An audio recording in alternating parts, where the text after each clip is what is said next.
ရာကြီးကဘယ်ဘက်ချမ်းကြောက်လွှာဗဒင်းနေကမြင်တဲ့အတိုင်းအရှိဘက်ကိုစောင်းနေပါတယ်အဲ့မှာအညိုရောင်လေးတွေကဗဒင်းနေတဲ့ကို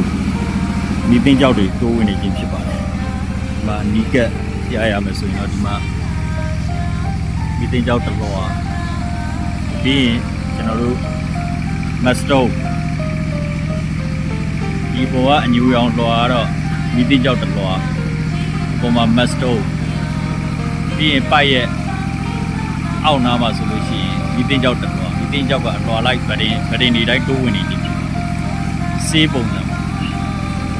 ဒါတော့ကျွန်တော်တို့စေးလို့ဒါပြောလို့ရပါတယ်ဗဒင်းအလွှာတွေတိုင်းတော့ကြောက်တွေရဲ့ဗဒင်းအလွှာတွေတိုင်းတိုးဝင်နေပြီဖြစ်ပါတယ်အဲဆိုရင်မိသိန်းကြောက်3လွှာတိုးဝင်နေပါတယ်ဓာတ်တွေကတော့မတ်စတုံးတွေဖြစ်ပါတယ်ပြီးရင်ဒီဘက်ဘေးမှာတွေ့ရတာတော့တစ်ဖက်ကလေယာတွေနဲ့ရှိတဲ့မတ်စတုံးနဲ့တစ်ဖက်ကလိုင်းဖြစ်ပြီးတော့ဒီဘက်က weather စွိုင်းနေဖြစ်နေတယ်အဲဒီဟာကြီးကတော့ဒါ for လမ်းကြောင်းကြီးဖြစ်ပါတယ်ပြည့်ရွေလမ်းကြောင်း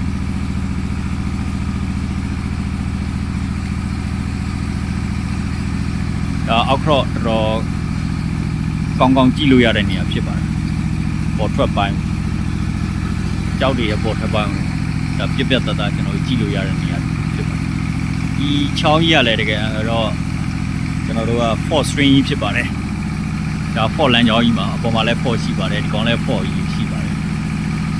for string ကြီးဖြစ်နေတာပါဒါကတောင်ပြောက်သွားတဲ့ချောင်းရဲ့အရှိဘက်ချမ်းကရှိတဲ့ကြောက်လွှာတွေပတင်ကြောက်လွှာပတင်တွေရဲ့ဣတိပင်ဘက်ကိုစောင်းနေတဲ့အရှိဘက်ကိုစောင်းနေတဲ့အနေအထားဖြစ်ပါတယ်ဒီဘက်ကနေသွားမယ်ဆိုရင်ပြကျင်တာကတော့ဒါကတောင်ပြောက်သွားနေတဲ့ချောင်းကြီးဖြစ်ပါတယ်ဒီချောင်းကြီးရဲ့အနောက်ဘက်မှာတဲတွေရှိတာအပေါ်ကတဲရဲ့အနောက်ဘက်မှာရှိတဲ့ကြောက်လွှာရဲ့ပတင်ကြတော့ဝက်ဘက်ကိုပြန်စောင်းနေခြင်းဖြစ်ပါတယ်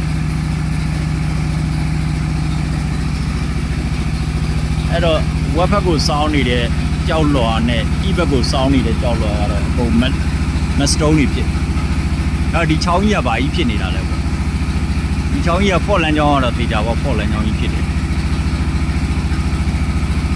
ဒီဖော့လန်ချောင်းကြီးမဖြစ်ခင်ကနောက်ဘက်ကိုတပင်ကစောင်းတယ်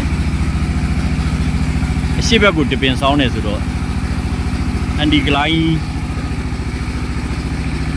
လွှာတွန့်ကုန်းပုံစံမျိုးလဲဖြစ်မယ်လို့ယူဆပါတယ်လွှာတွန့်ကုန်းရဲ့ခါးလေလောက်ကနေကျွန်တော်တို့ stretcher 4ကြီးဝင်လိုက်တဲ့ပုံစံမျိုးဖြစ်နေပါတယ်ဒီ stretcher 4ကိုတော့ရေတိုက်စားပြီးတော့ဒါအဲ့တော့ချောင်းကြောက်ပုံစံမျိုးချောင်းဖြစ်သွားတော့အန်ဒီကလိုင်းရဲ့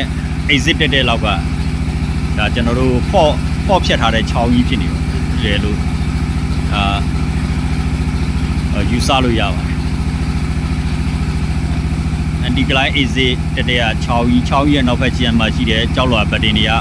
ဝက်ဘက်ကိုစောင်းပြီးတော့အရှိဘက်ချမ်းမှာရှိတဲ့ကြောက်လွှာဗဒင်းတွေကဤဘက်ကိုစောင်းနေခြင်း